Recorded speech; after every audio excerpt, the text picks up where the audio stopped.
This is a great one for a lot of reasons, because we knew Rutgers would come in.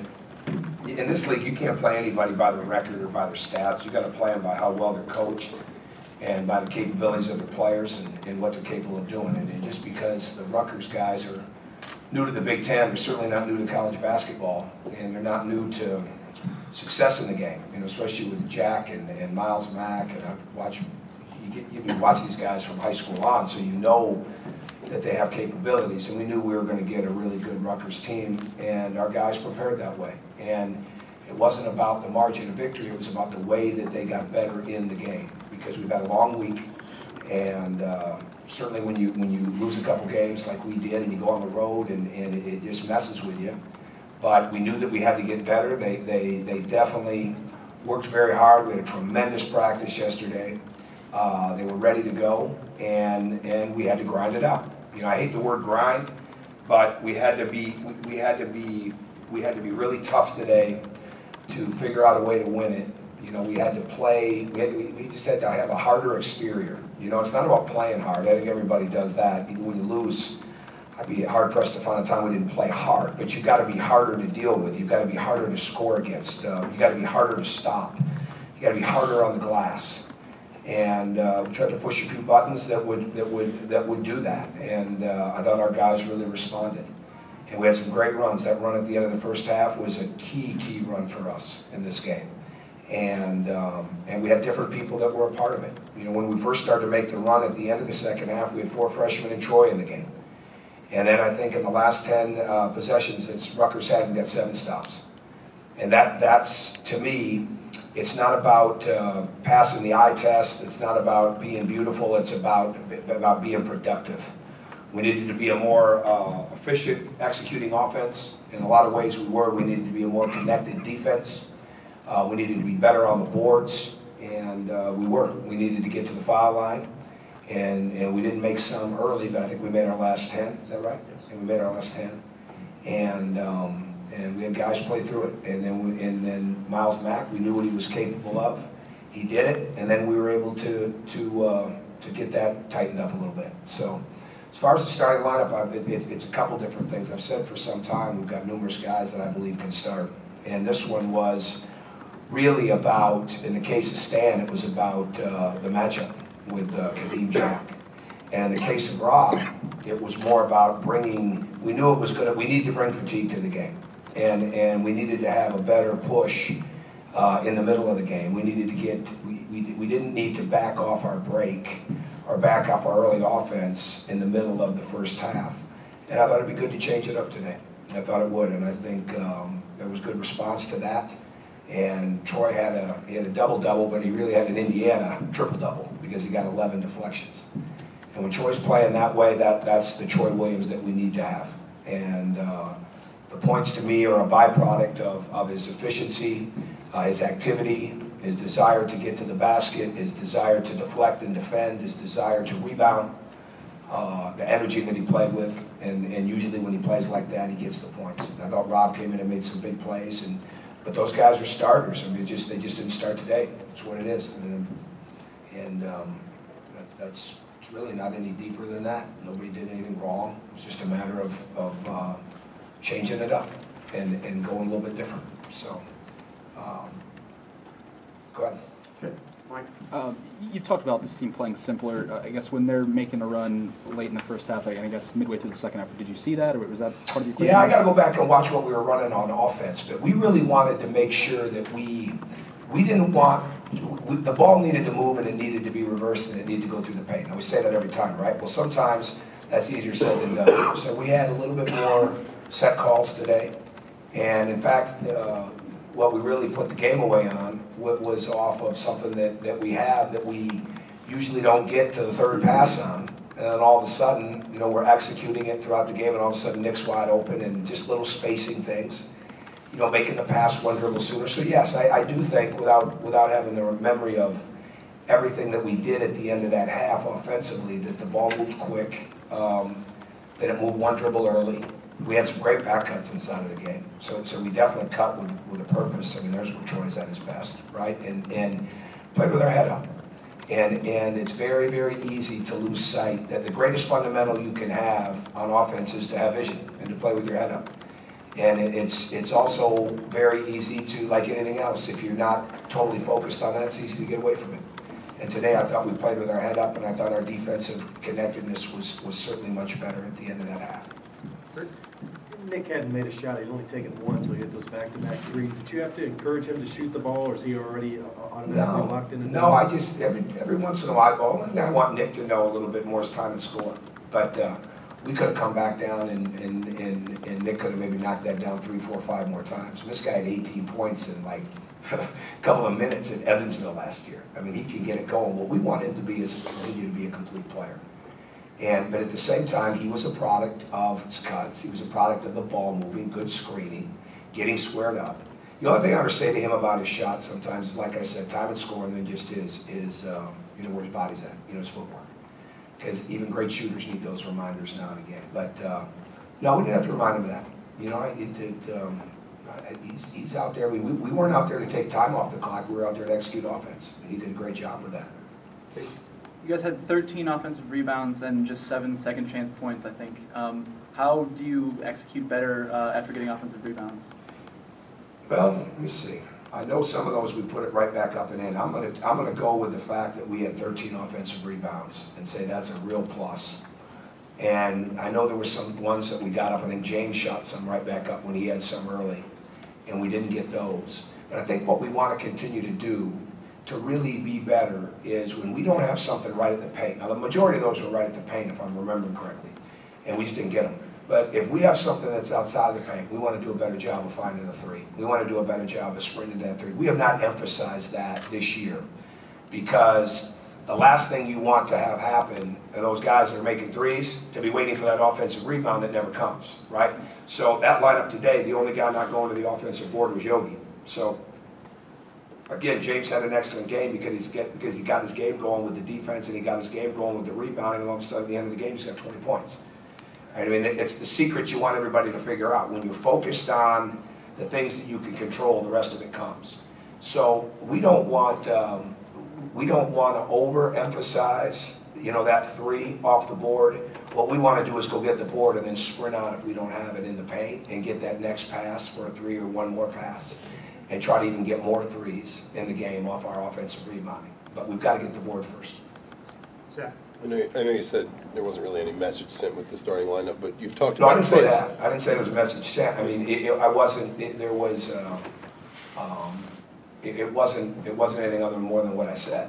I'm sorry, I didn't mean to cut you off. Go ahead. Well, I was just going to say, you've talked about Troy's ability to respond when he has a bad game or a bad stretch this season. It seemed like that kind of happened maybe a little bit again for him. That's Troy's identity. You just watch Troy's identity as a player right there. And when we win, that's what it looks like. And it's very easy to look, as Troy goes, the team goes. I saw Matt Painter said that. He's right to a degree on that. Okay, but it's more than the points and the rebounds. It's the activity, it's the energy, it's the leadership, it's the sharing his knowledge.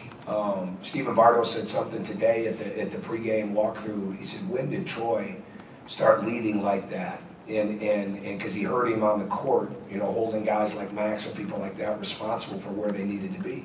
Well, that's his intelligence. And that's why we hold Troy to a very high standard, because he is a very smart person and player. And when he plays like that, and he's sharing that knowledge, and he's aware and energized like that, everybody's better for it. And then, like I said, at the end of the day, there's the points, right?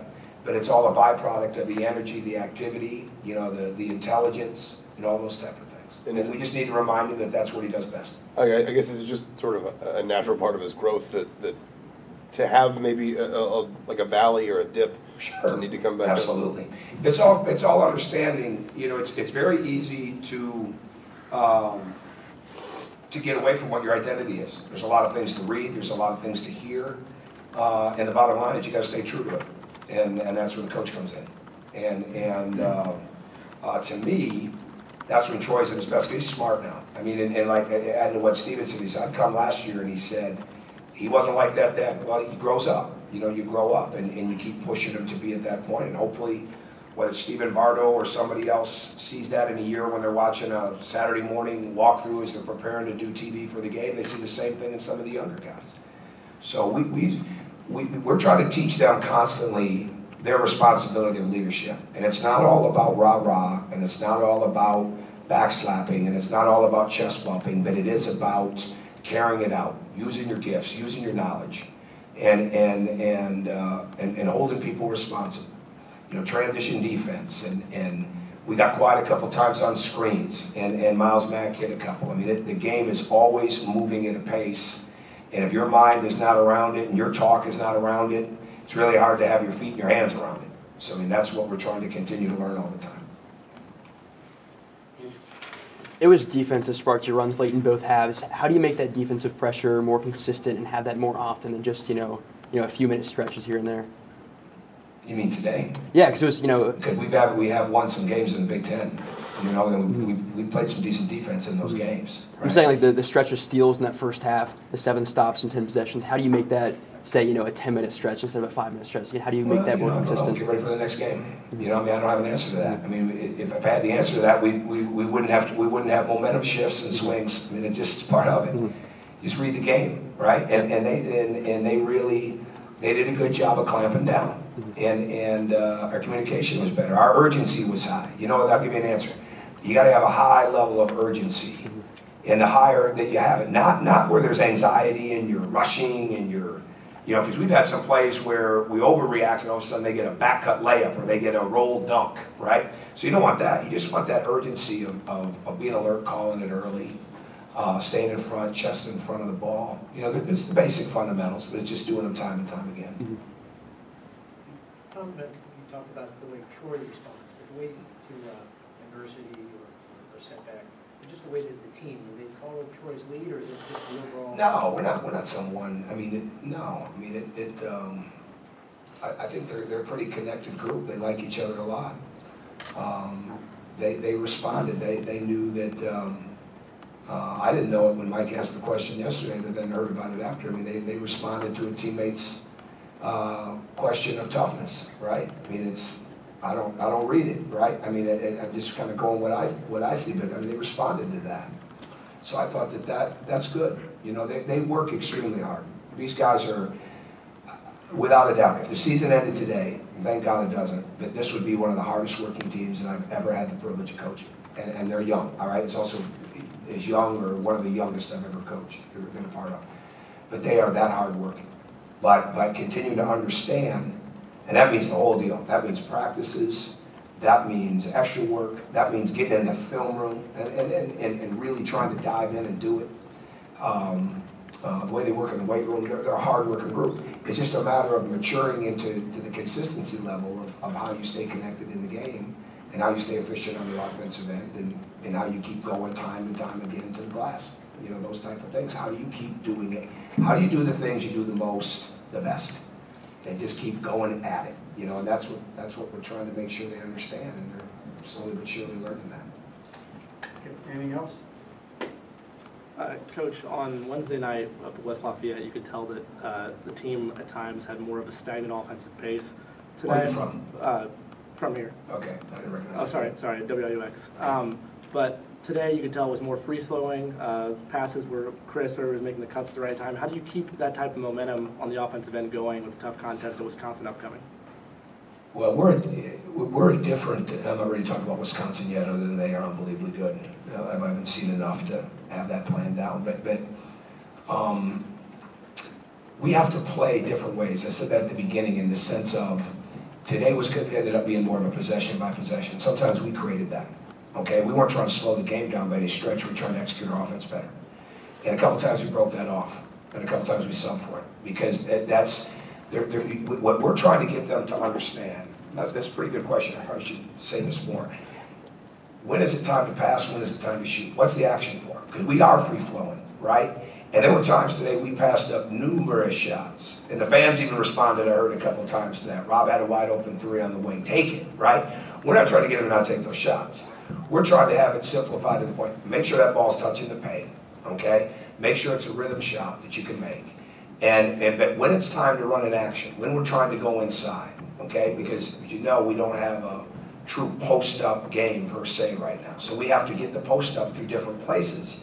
You know, it's fun to think we're just going to go through the paint every time. We've got to actually get it in the post, right? So the few times that we're trying to do that, we got to make sure we do that, because we're putting guards down in the post some so that they can play, rip the ball through, drive it, get a matchup, but at the same time also kick it out to shooters. So it's really a balance of players understanding we're running this play or we're just playing.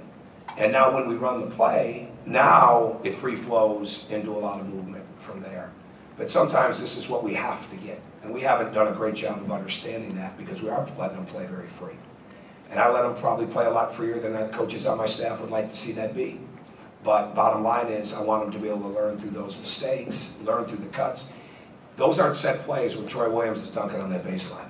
You know what I mean? That's movement, you know, and that's the key for us. So I don't have a great answer of how that's going to happen consistently, but I know we keep working at it daily. Anything else? Thank you, guys. Do you have one?